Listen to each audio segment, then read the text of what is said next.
Next order, our next item on the agenda, RZ 26-01-01, the rezoning from PUD to DC. There's just a request for rezoning for about 418 acres, currently zoned PUD planning and development to DC Data Center District for proposed data center development. Shows the location of the properties in question. Again, intersection of Wrightsboro Road and Appling Harlem Road. Again, currently zoned planning and development for the Greenpoint development. It's the surrounding development or the surrounding zoning around this. You have some M1 and RA to the east. Cross street, more planning and development for other portions of Greenpoint and also to the east as well. To the north across I-20. Again, more parts of Greenpoint as well as some M2 development. Should aerial view of the site and the site itself, again on Appling Harlem Road and on Wrightsboro Road on the next one. And the plat of the properties, again, with the southern end of this property and also the northern end. And this shows the current PUD from back in 2020. And the request that we're looking at tonight is for a rezoning to DC Data Center District. And this is a very new district, just got established back in the beginning of December. It has lots of things within it that are typically conditions. For instance, having larger buffers with this, we'll be talking about that in a moment. It has requirements for the generators, has requirements for different uses on the site.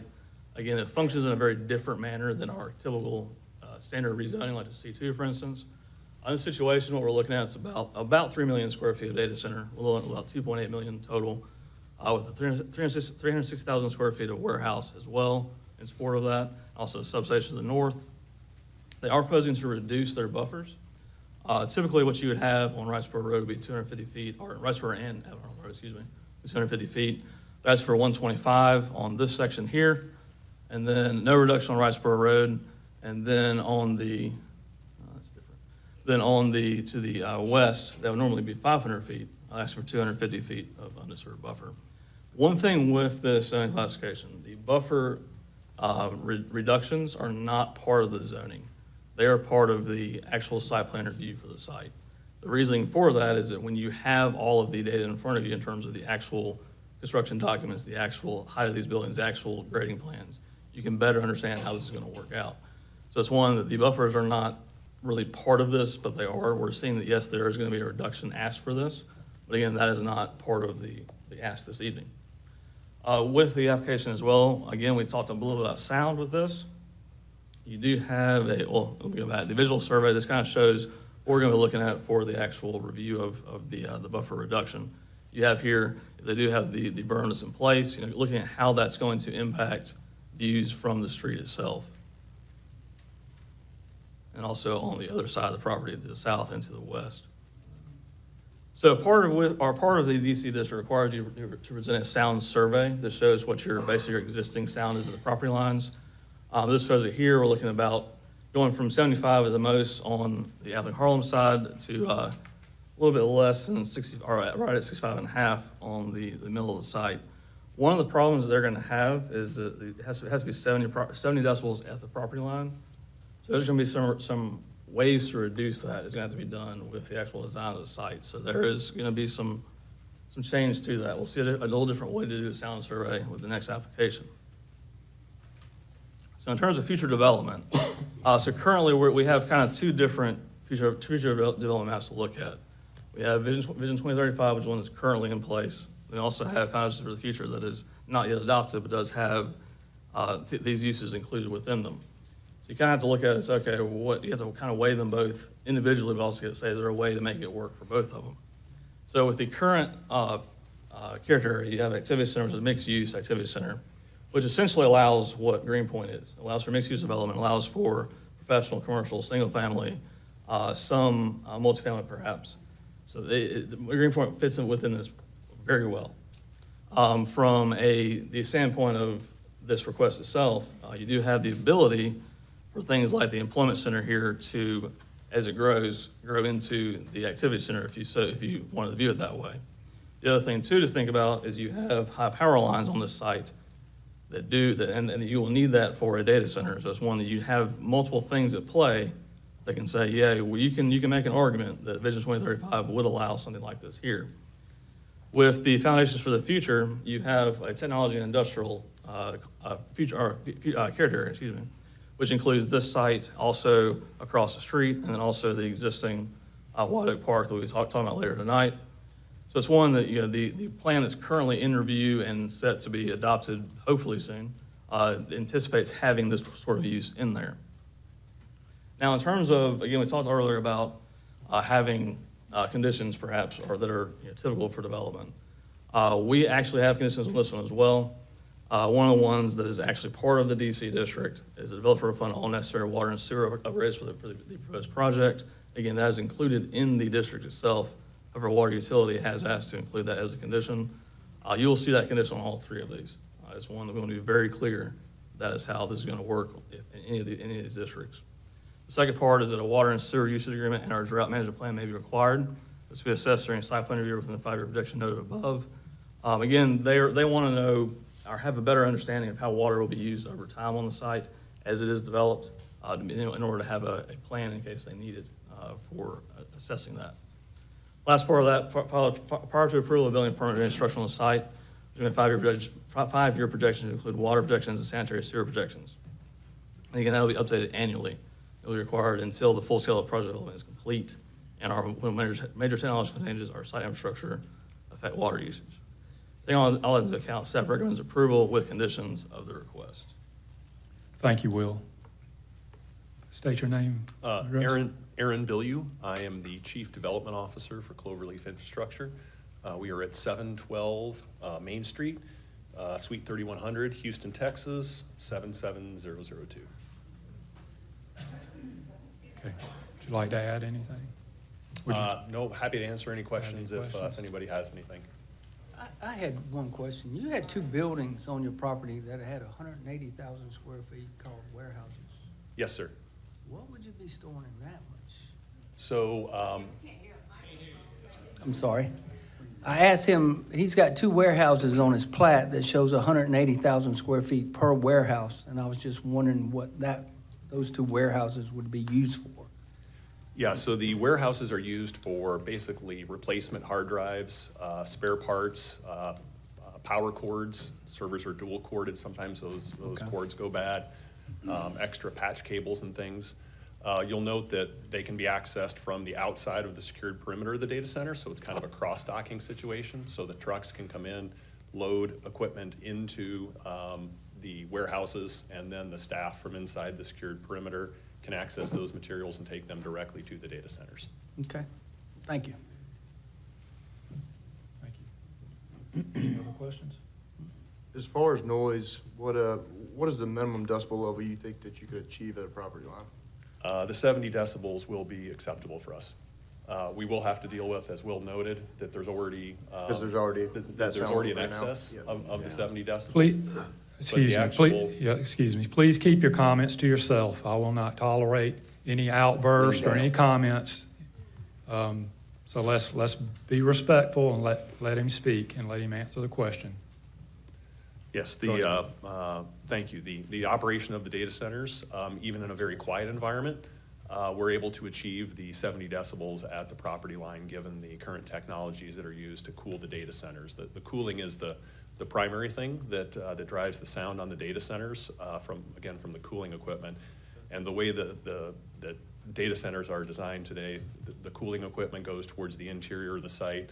There's a lot of attention paid to the amount of sound that's generated.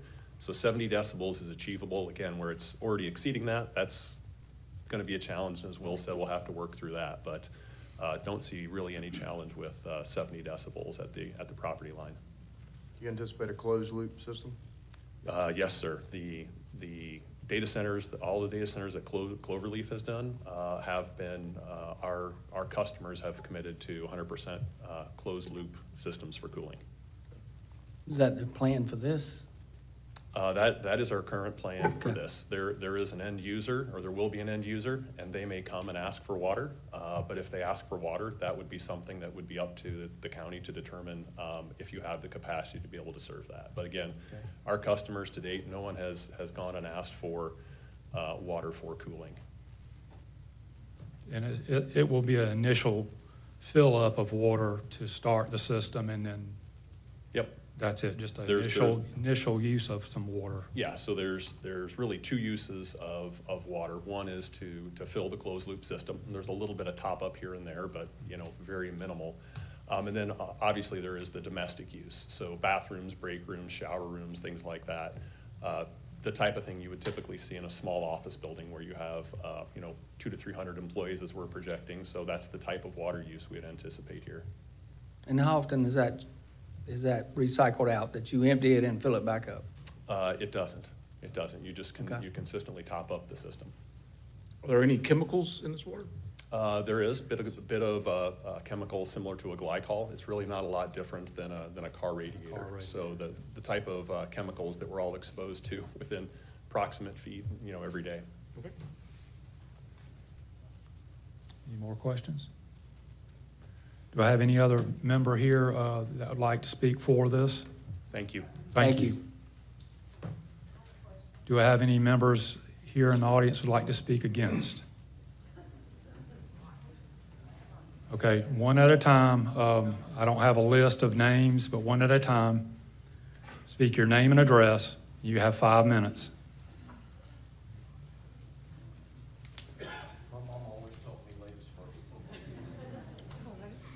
Hi, I'm Alicia Taylor. Do you need my address? Your address? 514 Louisville Road, Grovetown. I'm speaking to this one just like I will speak to the other data centers that are going in. I have looked up and done the research. Below 70 decibels is safe for prolonged exposure, i.e. normal talking. At 85 decibels, it is safe for 8 hours. At 90, it's only safe for 2 hours. That data center is going to be running 24/7. So we're exceeding some of these levels. The power lines that he has spoke to, they generate electromagnetic fields.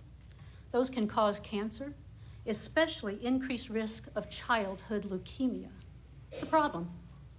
There's a fire risk with all of the power lines. You're destroying habitat and ecosystem. You have wildfire hazards, especially to birds, most especially to large birds like eagles and our falcons. And then to the offage of water that is soaking down into and running. There's a lot of water out in Columbia County. I've got a pond on my property. There's on Nature's Way, and I realize we're not talking that way, but all of that water that goes to feed water livestock, to water our gardens. So now we're absorbing that into the things that we are going to eat.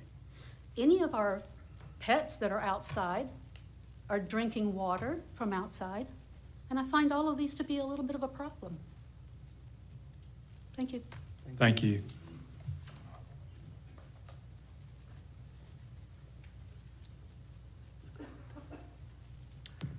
Good evening, Mr. Chairman. My name is Lee Munns. I live at 6343 Harlem Grovetown Road, and I'm here this evening to speak in opposition to the rezoning request for the Pumpkin Center data location. One thing I want to bring to your attention is a DRI has not been done for this particular location, and in order for Columbia County to continue to commit to be a part of the communities of distinction, that is a requirement. Of all the rezonings being considered in this area, this particular request causes me the greatest concern. And I know it does for many residents who live in the close proximity to the proposed site. Less than 2 years ago, this same property owner presented a very different vision for the land. At that time, there was some initial concern from residents, but many people ultimately came to support the plan because it aligned with the way this part of the county has been growing. Families were moving into this area seeking a more residential environment, more space, more peace and quiet, safer neighborhoods, and less nighttime traffic. The proposed development included uses that this vision would align with: medical facilities, the potential for a grocery store, small restaurants, local storefronts. It was a plan that would create a hometown feel, a place where neighbors could interact, raise their children, and build a community. That plan made sense for this location and for the people who chose to invest their lives and their homes here. Now, just 2 years later, that vision has been replaced with a proposal for over 2.5 million square feet of data center development, and therein lies the problem. We have zoning laws, planning processes, and long-range land use plans for a reason. They exist to protect the quality of life, to ensure compatible uses, and to create communities where people feel safe and confident raising their families. This proposal undermines those goals. We are already discussing 3 data center locations in this area. As of today, that represents approximately 15 million square feet of data center space, and that number could even grow larger, particularly at the White Oak campus, which has additional property available for future expansion. At the same point, we have to ask, where is the balance? Traffic is a major concern. Much of the traffic exiting 183 travels toward Harlem, and while some traffic heads toward Appling, the corridor between 183 and Harlem continues to grow. That traffic will only increase. We often hear that construction will take 3, 4, or 5 years, and then it will be done. But those years matter. Those are years of heavy construction traffic, noise, and disruption for residents who already live there. Noise is another serious issue. The noise study already shows that the current levels exceed the recommended standards. If more trees are cleared, more land is disturbed, and industrial scale noise-producing facilities are constructed, the impact will be far greater than what residential or mixed-use development would create. People have moved to this area in the last 1 to 3 years precisely because it was residential, close to schools and a planned neighborhood, not an industrial complex. I understand the argument about property rights, and I respect it. But though a thoughtful and transparent process, residents accepted a planned unit development based on a specific vision. They still support that vision. Changing course now for the financial windfall undermines the trust that was built in that process. Money is not everything. If we sacrifice the quality of life, no amount of revenue will replace it. History has shown us time and time again that money alone does not create happiness or strong communities. Finally, the primary entrance and exit for the facility would be on Highway 221, the Appling-Harlem Highway. Anyone who travels that road knows it is heavily congested in the mornings and afternoons, and often during the middle of the day.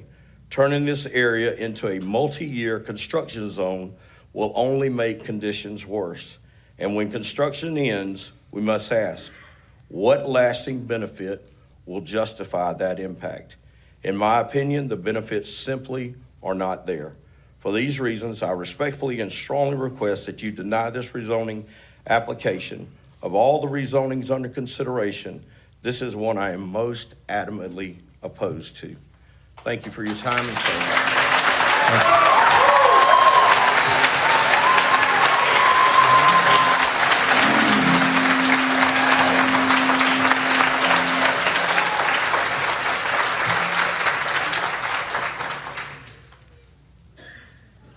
Good evening, Commissioners. My name is Vin Muller. I live on Pecan Road in Appling.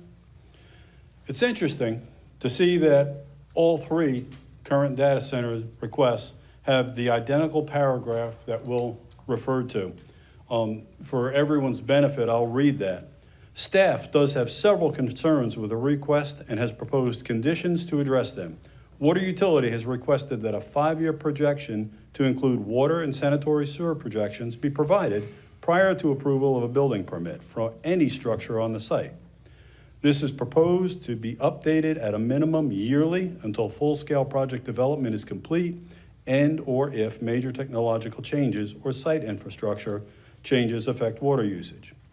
The intent behind this is to have communication and collaboration on any proposed utility upgrades that may be required to allow for better coordination over time. The developer or owner is solely responsible for the infrastructure improvement cost. Water Utility may also require a drought management plan or a water and sewage usage agreement. This will be assessed during civil site plan review or with the 5-year projection. Lastly, a condition that reiterates that the developer will fund all necessary water and sewer upgrades for the proposed project is requested. This is also a part of the current code for this district, but it is reiterated here.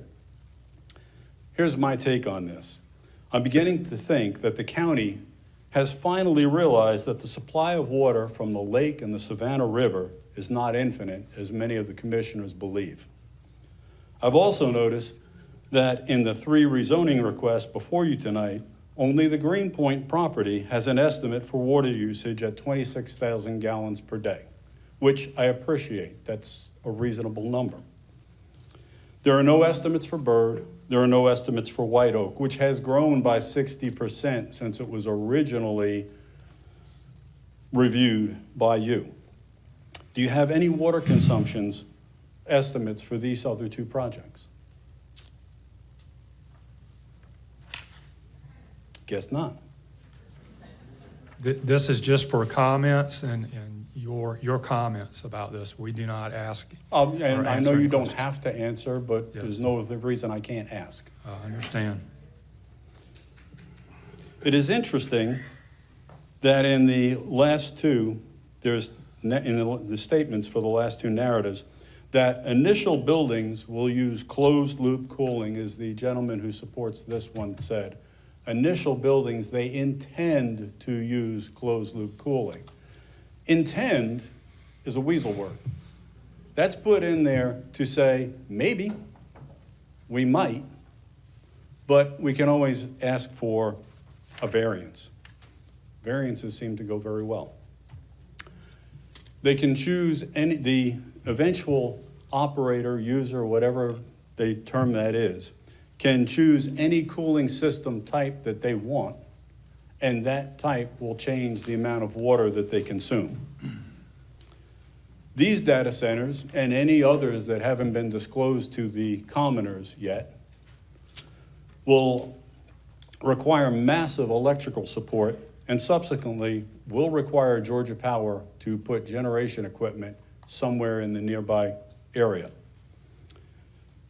Have you received any communication from Georgia Power about how many millions of gallons of water per day they will need for generation? I know you don't have to answer that, but it's a serious issue. A combined cycle gas turbine set uses 4 or 5 million gallons a day. Recently, there have been comments by the Board of Commissioners and discussions at the October 1st Development Authority recruitment meeting about how the evaporation from the lake is greater than the amount of water that these data centers will consume. It's a facetious statement, has nothing to do with the reality of the lake being finite, not infinite. These discussions try to downplay the legitimate concerns many citizens and the Savannah Riverkeeper have tried to address and bring to your attention. Yet the Development Authority has been discussing drilling wells into the aquifer and petitioning the Army Corps of Engineers for increased water allocations from the lake and the river. Now, based on your own concerns and the conditions that you've recommended, it appears the county finally supports and mirrors the concerns of the citizens. The county has sold us down the river, literally, and the approval of even more data centers will only make a bad decision worse. I am not in favor of approving any of these requests, but due to the earlier approval at White Oak as an S1 for data centers so they could operate under that basis, I acknowledge that one must move forward. That said, it is time for planning to quit doing the bidding of the Board of Commissioners and reject both Bird and the Greenpoint requests. Thank you. Thank you.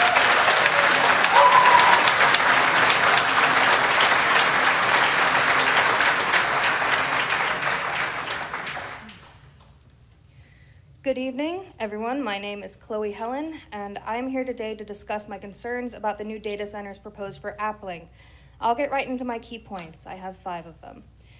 Number 1, increased utility rates. Data centers increase local electric utility rates by driving up overall energy demand, which constrain electrical grid capacity and force utilities to invest in costly infrastructure upgrades.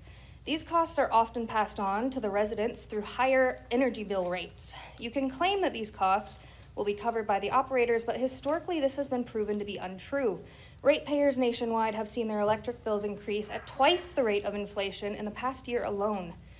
Georgia Power had 6 rate increases in just 2 years that have driven up what homeowners pay by up to 37%. With the NDAs currently in place, we the public are forced to take your word that our bills will not increase. Number 2, high resource consumption. Even a small data center can place an immense concentrated burden on local infrastructure and natural resources. In Newton County, Georgia, a Meta data center that opened in 2018 uses 500,000 gallons of water per day, 10% of the entire county's water consumption. The data centers in Appling will supposedly use practices such as closed-loop cooling systems. These show potential water savings of 50 to 70%. It does not make the data centers self-sustainable, and they will still put a strain on our local water infrastructure if not regulated strictly. Number 3, resource efficiency trade-off. Data centers get hot. They need cooling and lots of it. Current cooling technologies force a trade-off between energy and water efficiency, limiting sustainable solutions. Data center cooling can be optimized for either energy efficiency or water efficiency, but with current cooling technology, achieving both simultaneously is not possible. Number 4, climate and energy challenges.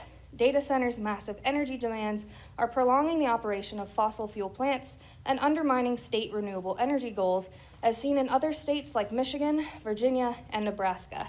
To ease concerns about environmental impact, data center operators frequently pledge that their facilities will eventually run on clean energy, including things like next-generation nuclear sources, like small molecular reactors. However, these remain largely theoretical. They do not exist yet. For now, companies claim they will rely on fossil fuels as a temporary solution until greener solutions become available, whenever that is. So number 5, I saw in your letter to the public you stated the jobs that this data center will help make, but data centers do not make lasting jobs. Data centers do not bring up high-paying tech jobs to local communities because they operate as infrastructure projects rather than traditional job-creating businesses. Once they're built, they require very few on-site employees. The jobs that data centers do create typically are low-wage, non-technical positions such as security, maintenance, and janitorial work. These roles are often filled by contractors rather than full-time employees, meaning they lack union protections, benefits, and job security. As a result, these positions tend to be short-term and do not contribute to sustained economic growth or long-term career opportunities for local residents. In conclusion, the rapid growth of data centers, with their enormous energy and water demands, necessitates targeted policy interventions to mitigate environmental impacts and protect our local community. I am not going to make unreasonable demands. Instead, I urge the board to adopt sustainable growth policies for data centers, mandating energy audits, strict performance standards, and renewable energy integration, while also mandating transparency in both energy and water usage reporting. Broader measures should include protecting local tax revenues for our schools, regulating utility rate hikes to prevent cost shifting to consumers, and aligning data center energy demands with state climate goals to avoid prolonging reliance on fossil fuels. Thank you for your time. Thank you. Thank you.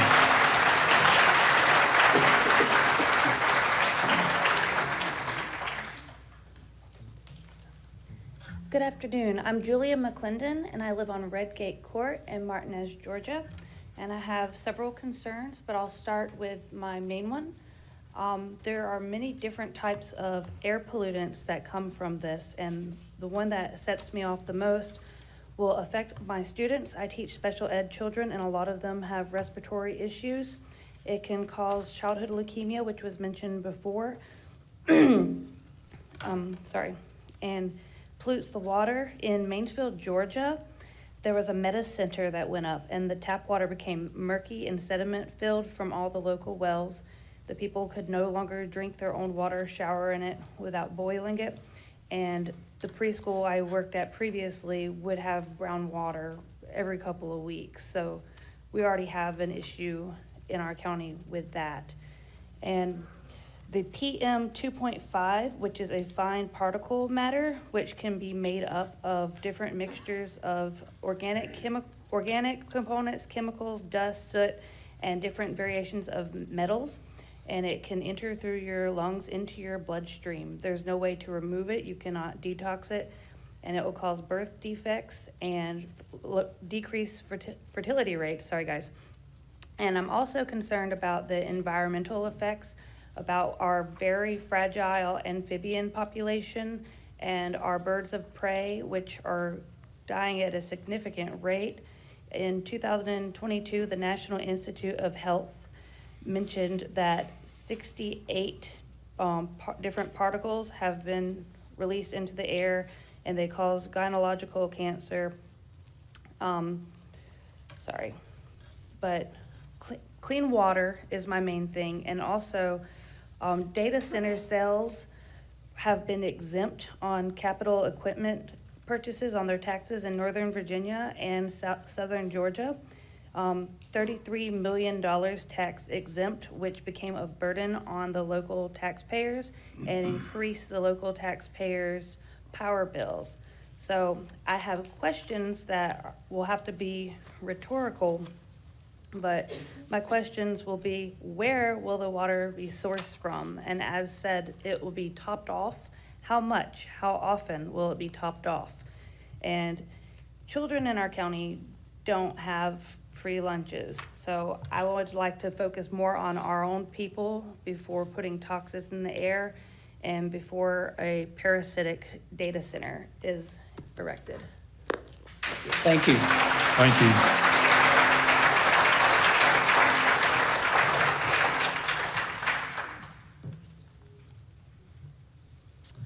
Joanne Murdoch, 1547 Swint Road, very close to Greenpoint.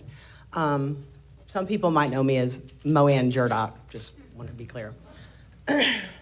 It was pointed out to me earlier tonight that I was here when Greenpoint originally asked for their PUD back in like 2020, fighting against that. I'm not here to bash the data centers, I don't want it, but I'm here because of the Greenpoint development plan as it was originally.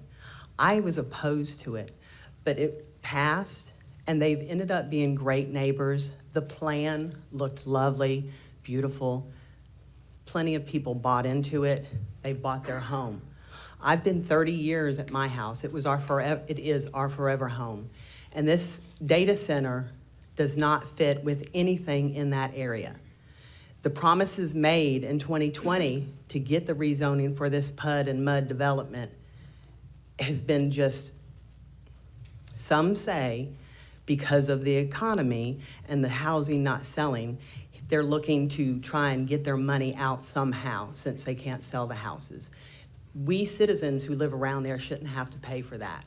We shouldn't risk everything the people in Greenpoint bought and put their money into because the developer had a bad economy come up on him and now he can't get his money back. We trusted him to provide a product and now he's trying to change the game. And I know there's some people who say that nobody wants to have a house on the side of the interstate. This is perfect use for that land along the interstate. But I ask everybody to ride up and down I-20 eastbound and westbound lanes between Bel Air Road and the way stations, and you will see large residential developments on the interstate. Canterbury Farms, lots of houses right along. People do live along the interstate. I just ask that you do not rezone, keep the development that was originally granted back in 2020. Thank you.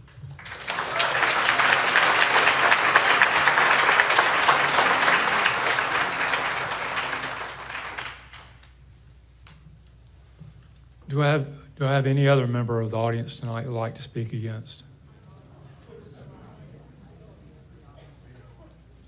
State your name and address for the record, please. Cassandra McCoy, 523 Cranberry Circle. All right, I've got this.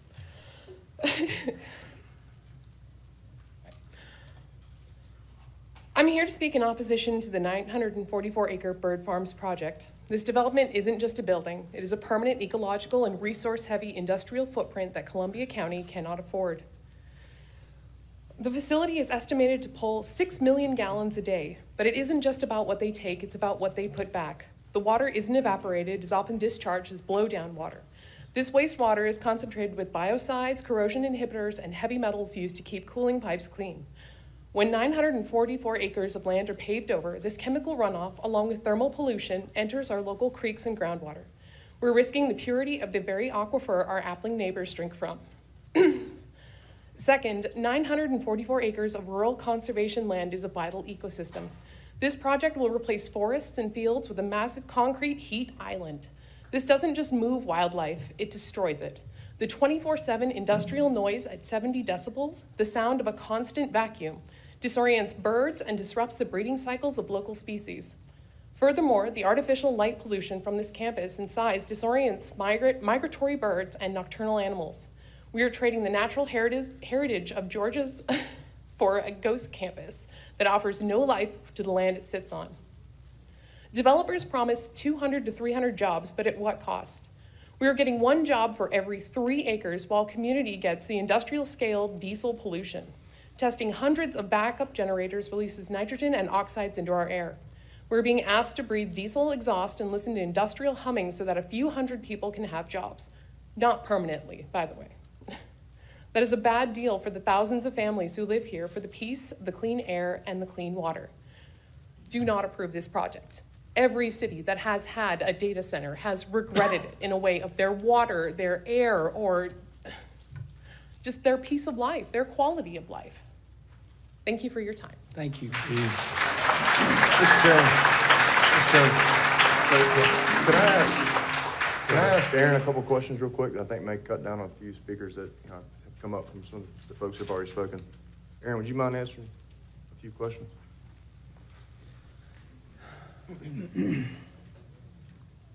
Yes, sir, happy to. Yep. Will the buildings be seen from 221 or Appling Harlem Highway? There is 100 feet of old growth trees and buffer that are there. If you look at some of the sections and renderings, it is really not going to be seen. It's set several hundred feet back, again, with, depending on where the road is, actually most of that site actually sits above Appling Harlem Road. So, no. Okay. I know you talked about water usage, and a few folks have asked about the topping off of the closed loop system. Yep. Quantify that. What does that look like?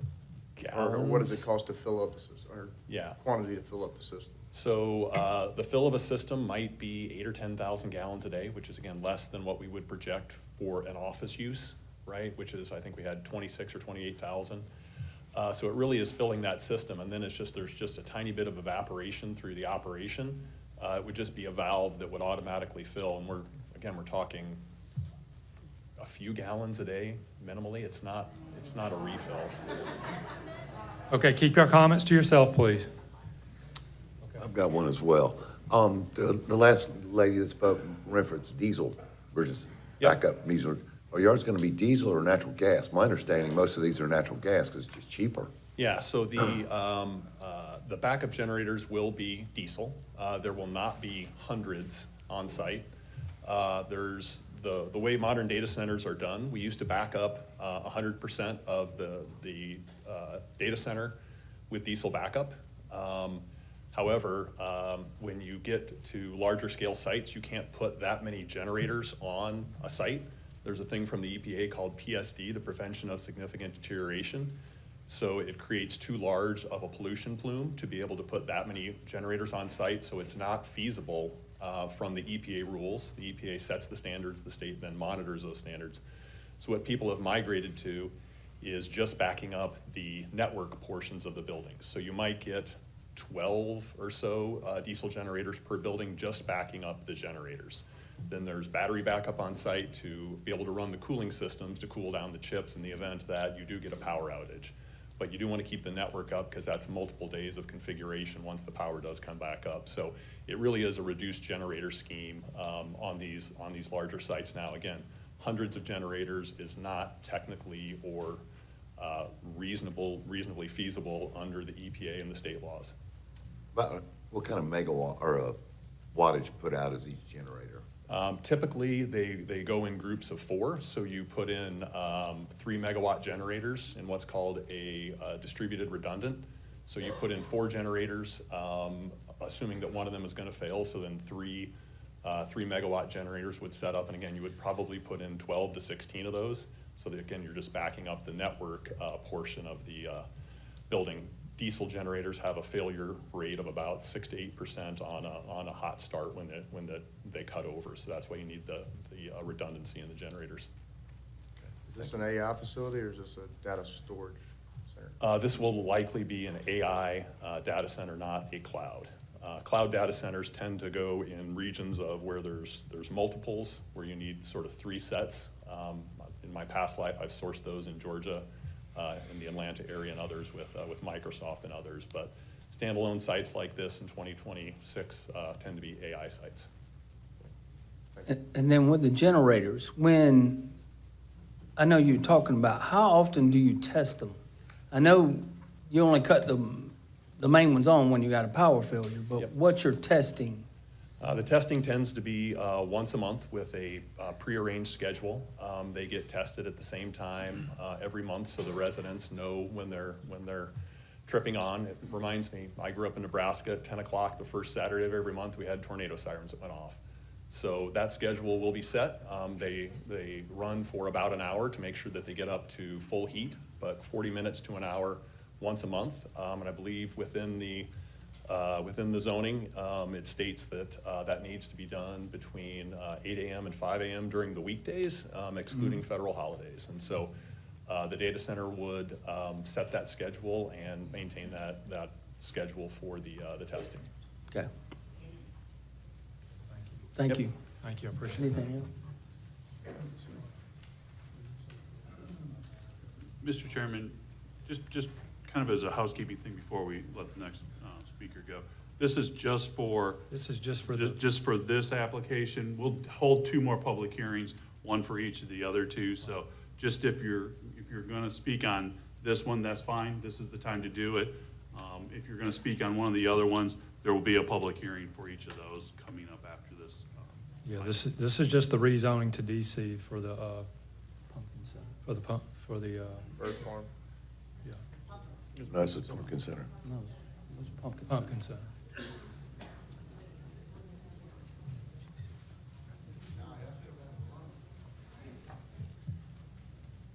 Okay, go ahead. All right. Say your name and address, please. Guy Feebiger, 5206 White Oak Road, Appling, Georgia. This is a totally unprepared comment section. So I'm hearing the comments about a closed loop system.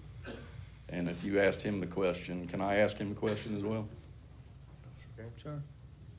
Closed loop system, are we talking primarily just the chilled water side using the glycol? Is that the heating side, dissipating the heat as well?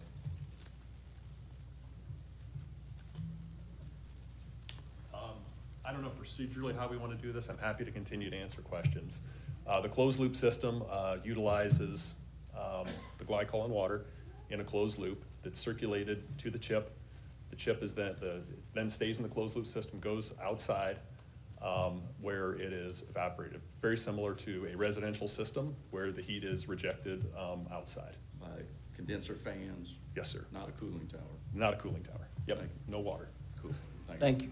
Let's Thank collect you. all the questions. and Yeah, then what we'll do is rebuttals. if you have questions, you can ask those questions. We'll bring him back at the end. Great. To answer any questions that any other member here has in opposition. Great. And then we have him come back up to answer any questions. Okay, thank you. That was the last question I had for him. Starting out earlier this evening, we were subjected to a lot of variances. And a lot of the variances surrounded around the character of this county. These data centers do not meet the character of Columbia County. Is that what we want to, project to our offspring, to people that come to visit for the Masters? Are we going to change our Columbia County signs to welcome to Columbia County Data Center of Georgia? This does not meet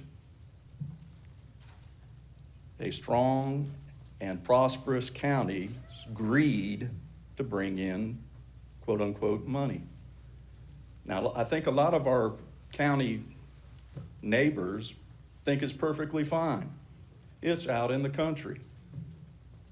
But I bet you if you change their variances and had it in their backyard, where they were subjected to the noise and the generator starting monthly, sounding like a tornado siren, that they would be objecting as well. So please, gentlemen, take this into consideration, not just today, but the longevity of Columbia County. Technologies are going to change, and then we're going to be stuck with an Augusta Mall on a scale that you've never seen before. And we're going to be stuck with these buildings, and we're going to be stuck with this for the rest of our lives. Thank you. Thank you.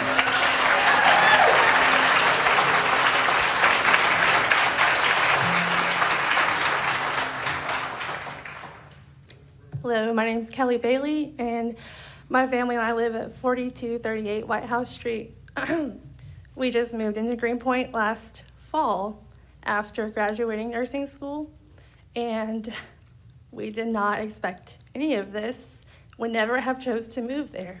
We moved there because it was supposed to be a good location, rural, not a lot of noise, not a lot of pollution, and a safe place for my 2 kids to grow up. So please do not approve this. Thank you.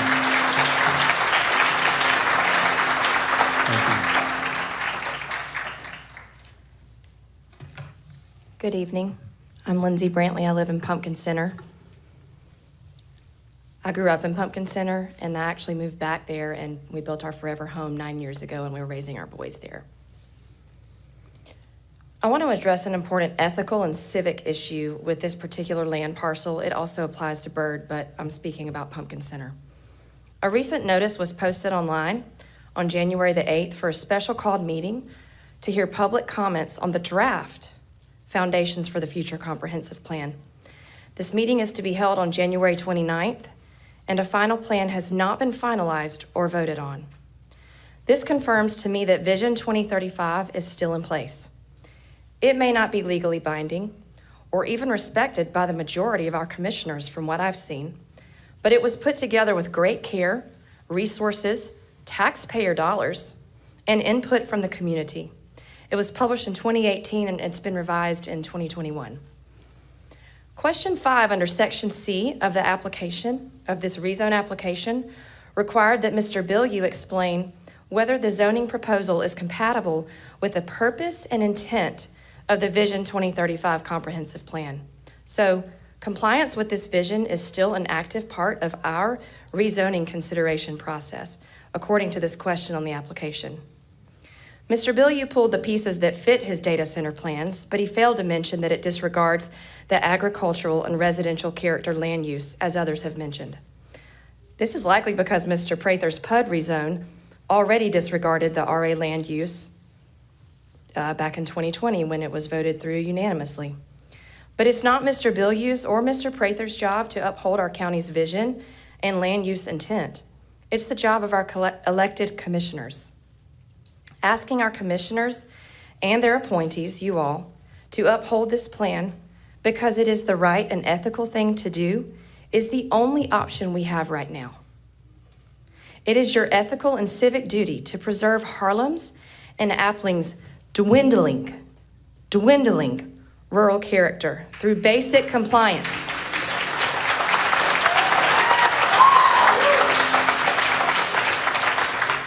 Through basic compliance with Vision 2035. I have asked Chairman Duncan this important question, and I would ask you to consider it as well in closing. Since Vision 2035 is still our county's guiding land use document, shouldn't data center rezoning requests that conflict with land use character be denied under the current Vision 2035 or be deferred until a new comprehensive plan is adopted through public input and a hearing and final approval? Thank you. Thank you.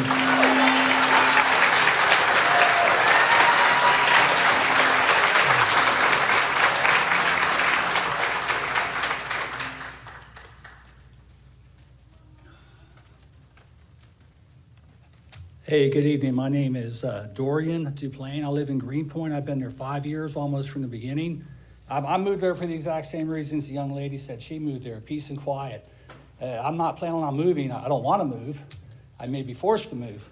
But I just want to say a couple of things. I spent almost 30 years working in the IT industry. I've been around infrastructure. I've been around applications. I've got a degree in technology as well. I've been in data centers. A couple of things on the noise. 70 decibels at the property line, that's dBA. That's us talking, that's mid to high range.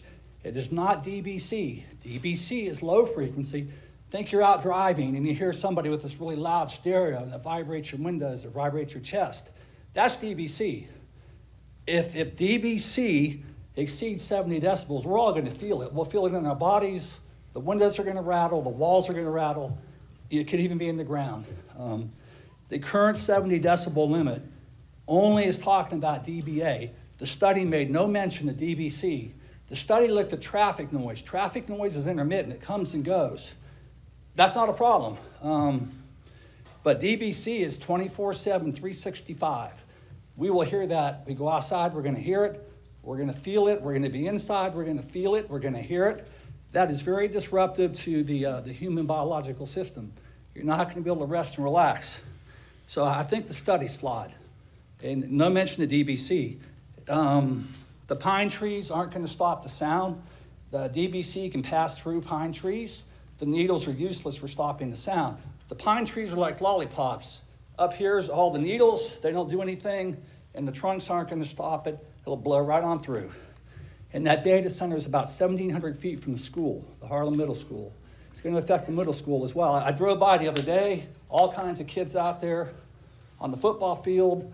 What's going to happen to them with the DBC, the PM 2.5 and the PM 10 particulate matter, pollution, air pollution. A 500-foot setback's not going to be sufficient. It'll take a lot more than that to stop the DBC. You probably have to construct some serious berms. They do make some soundproof fencing. You probably ought to be monitoring for sound as well on the Greenpoint property line. You should be monitoring real-time dBA plus DBC, and that should be available to the residents to look up online and make sure they're in compliance. If this thing goes through, I am opposed. I am not in favor of this. I'm a technology guy. I like technology. I'm a geek. But this is not something I'm in favor of. I think it will be detrimental to the neighborhood. I think we're going to take a bath on property values, and we can't recover. What about everybody who spent hundreds of thousands of dollars to buy houses in there? How does that help them at all? So let me see here. Line of sight, I think we're going to see the buildings. They're 75 feet high. Summer Greenpoint is at a higher elevation, I think, and I think we're going to see those buildings. Let's see what else here. I would call this hyperscale. Yeah, if it were a standalone facility, it's 4 buildings, but it's not standalone. You have a contiguous plan here, 29 up in White Oak, probably 16 to 18 over in Bird Farm, plus another 4. How was that not a hyperscale facility? I was at the commissioners meeting the other day, and they said, oh, it's a standalone. It's not a hyperscale. I say it is a hyperscale. You can't have 45 to 50 data centers in a contiguous group and not call that not hyperscale. He mentioned the generators. Okay, we got 4 per building. Multiply that times 50 buildings. So, see what else here. Oh, water. I see water as a problem. We already have a drought condition at the lake. What's going to happen when all these things get built? Even if they're closed loop, they got to prime them, and they're still going to draw water down. It's a forever thing. Let's see if there's anything else here. Yeah, it is inside facing. That may help. He did mention that. Let's see here. As far as employment goes, our data center, we never had many employees. We had a couple of guys for maintenance. If something needed changed out, they went and changed out. We're not talking hundreds of people working here. Initial construction will be temporary workers, sure. Once they go away, on-site personnel will be minimal. It's not like it's going to bring in a bunch of high-paying jobs. Let me ask you a question. Were you in an AI data center? I was not in an AI data center. I was in a more of what you would call a storage facility backing up data for business applications. Okay. Yeah, I was not in an AI data center. Okay. So, let's see here. And we did have a generator that ran, and it ran on a regular basis, and if you happen to be outside, you wouldn't want to be outside standing next to it, so. And it did carry quite a ways. Okay. Let's see, that's all I have. I'm pro-technology, I like technology, I use AI. But I don't think that putting one across the street from a middle school in a residential area, I don't think that's compatible. And I would ask that you not approve the request for Pumpkin Center Data Center. Thank you. Thank you for your time. Thank you.